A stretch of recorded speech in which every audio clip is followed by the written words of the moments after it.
हाँ जी, तो अब हम आपके साथ नेक्स्ट स्टार्ट करने जा रहे हैं प्रिंसिपल्स ऑफ इंश्योरेंस। इंश्योरेंस में कुछ बेसिक प्रिंसिपल्स हैं जो कि हमें समझने होंगे to understand the concept better. तो इंश्योरेंस प्रिंसिपल्स की बात करें या प्रिंसिपल्स ऑफ इंश्योरेंस की बात करें तो सबसे पहले के साथ कर रहे हैं principle of utmost good faith.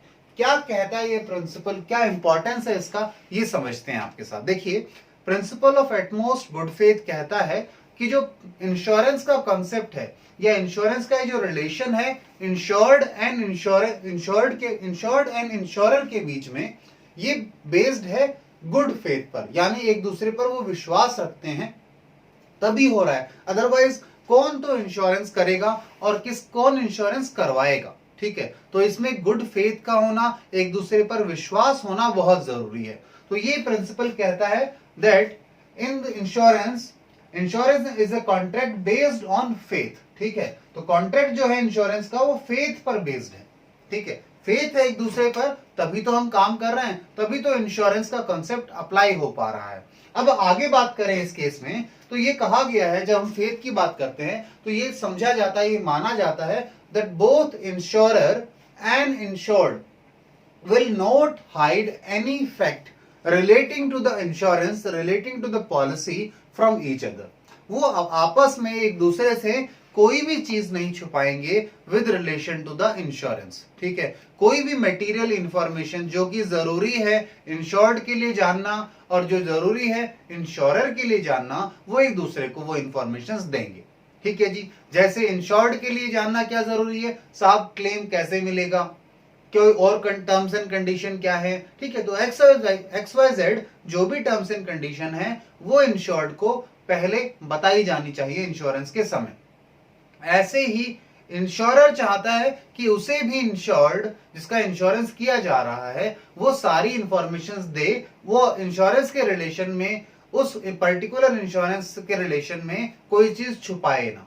अगर छुपाता है तो प्रॉब्लम क्रिएट होती है। अगर छुपाता है इंश्योर्ड कोई भी चीज इंश्योरर से, तो अब छुपाने वाली बात में हमने कहा कोई भी चीज, इसका मतलब क्या है, ऐसे हर इंफॉर्मेशन की बात नहीं, सब कुछ नहीं बताना। सब कुछ बताने से मतलब है इंश्योरेंस के कॉन्टेक्स्ट में अगर कोई इंफॉर्मेशन है, यानी कोई मटेरियल आइटम है, इंपॉर्टेंट बात है जो बतानी चाहिए, पता होनी चाहिए इंश्योरर को, वो अगर छुपाता है इंश्योरर, तो फिर जब at the time of claim, at the time of compensation, हमारा इंश्योर्ड मना कर सकता है इंश्योरर को भी आपको क्लेम नहीं मिलेगा। ठीक है, इसे कहा गया, इसे टेक्निकली एक टर्म दी गई, that is that insurance policy का क्लेम जो है वो वाइडेबल है at the option of insurer. देखिए, तो मैंने क्या टर्म दिया आपको, यहां एक टर्म बहुत अच्छे से समझना जरूरी है, वाइडेबल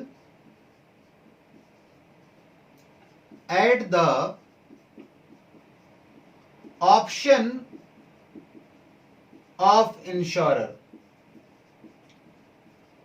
अगर इंश्योर्ड आपसे कुछ छुपा रहा है, कुछ हाइड कर रहा है मटेरियल इंफॉर्मेशन, तो इंश्योरर के पास ये एक राइट मिला कि भैया आप बाद में मना कर सकते हो, भी आपने मटेरियल इंफॉर्मेशन दी, आपने छुपाई, तो वॉइडेबल हो जाएगा, उसे रद्द किया जा सकता है। कॉन्ट्रैक्ट जो है, एग्रीमेंट जो है एक दूसरे उनके बीच में, वो वॉइड हो सकता है। पर इसके लिए हो सकता है, करे या नहीं करे ये डिपेंड किस पर पड़ेगा, इंश्योरर पे पड़ेगा। तो आइए एक बार जो मैंने समझाया, हमने लिखा भी है, इसको एक बार रीड कर लेते हैं, गो थ्रू कर लेते हैं।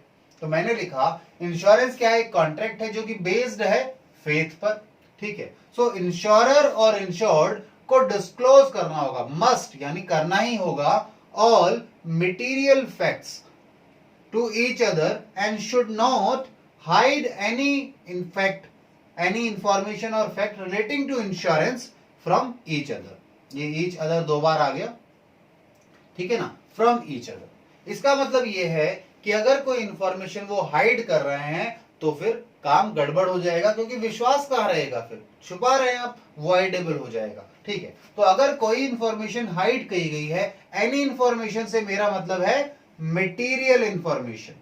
कैसी इंफॉर्मेशन, जो कि मटेरियल है रिलेटिंग टू द इंश्योरेंस। ठीक है, तो अगर आप हाइड करते हैं तो बाद में आपको जो इंश्योरर है वो क्या कहेगा, ठीक है, और बाद में उसे पता लगता है इंश्योरर को, तो वो आपको मना कर सकता है, रिफ्यूज कर सकता है टू कंपनसेट। ठीक है, जिसे हमने क्या कहा, इसे टेक्निकली, इस बात को अगर देखें, ये जो लास्ट लाइन है, इसे टेक्निकली क्या कहा जाता है, that the contract becomes voidable at the option of insurer. ठीक है, आइए अब इसका एक एग्जांपल लीजिए। एग्जांपल ये ले सकते हैं कि लेट्स सपोज हमारे पास एक कंपनी है जिसका नाम है LIC। तो LIC कौन है जी? LIC है इंश्योरर। इंश्योरर है LIC, और एक इंडिविजुअल है, उसका नाम आप रख सकते हैं कोई भी XYZ, कुछ भी रख लो। इंश्योरर है मिस्टर X। मिस्टर X ने LIC से इंश्योरेंस कराया, और इंश्योरेंस कराते समय LIC को इंश्योरर ने ये नहीं बताया कि वो हार्ट पेशेंट है। कैसा पेशेंट है? वो हार्ट पेशेंट है। ठीक है, नहीं बताया, ये इंफॉर्मेशन डिस्क्लोज नहीं की गई, ये इंफॉर्मेशन छुपाई गई, हाइड कर लिया उसने, इस इंफॉर्मेशन को हाइड किया, बताया नहीं, डिस्क्लोज नहीं किया मिस्टर एक्स ने इंश्योरेंस कंपनी यानी LIC को। तो अगर मान लीजिए इन केस मिस्टर एक्स की डेथ होती है, मिस्टर एक्स की डेथ होती है ड्यू टू हार्ट अटैक,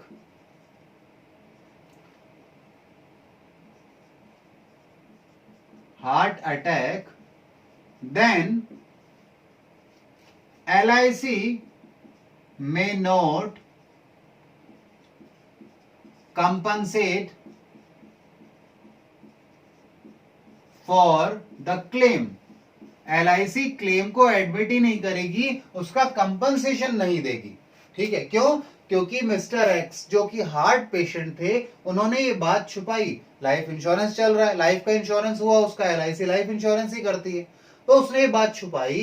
तो अगर छुपाई है ये बात, उसे बतानी चाहिए थी, नहीं बताई, क्योंकि बताता तो शायद प्रीमियम ज्यादा जाता, या हो सकता है कंपनी इंश्योरेंस ही नहीं करती उसका। तो इस तरह की चीजों के कारण उनसे बचने के लिए मिस्टर एक्स ने क्या किया, ये इंफॉर्मेशन छुपा ली, ये बात बताई नहीं कंपनी को। ठीक है, तो अब अगर मिस्टर एक्स की डेथ हो जाती है हार्ट अटैक से, तो और बात पता लग जाती है इंश्योरेंस कंपनी को कि मिस्टर एक्स तो पहले से ही, इंश्योरेंस होने से पहले से ही हार्ट पेशेंट हैं, तो कंपनी उनको क्लेम नहीं पे करेगी। ठीक है, तो यही प्रिंसिपल कह रहा है कि भैया आपको फेथ, एटमोस्ट गुड फेथ के साथ काम करना है, आपको एक दूसरे से कोई चीजें छुपानी नहीं है, छुपाते हैं तो इसके नुकसान हो सकते हैं। चलिए जी, तो ये प्रिंसिपल हमने कवर कर लिया, आप इसे नोट डाउन कीजिए, फिर नेक्स्ट प्रिंसिपल करेंगे आपके साथ।